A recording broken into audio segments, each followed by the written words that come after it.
If you want to use Google search instead of Yahoo search means, first open Google Chrome.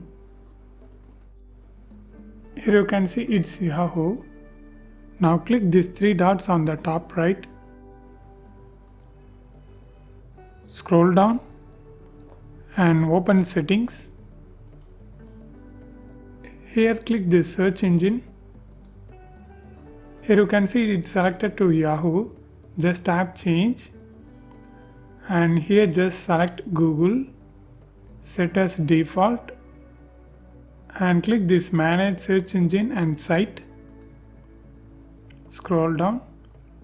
Here also make sure Google was selected as default. If you want to change, just click these three dots and tap make default. For me it's already selected. Now I just open the new tab. Google page was came and URL also change it to Google. Yeah, and if you want to know more videos about Google services, watch these videos.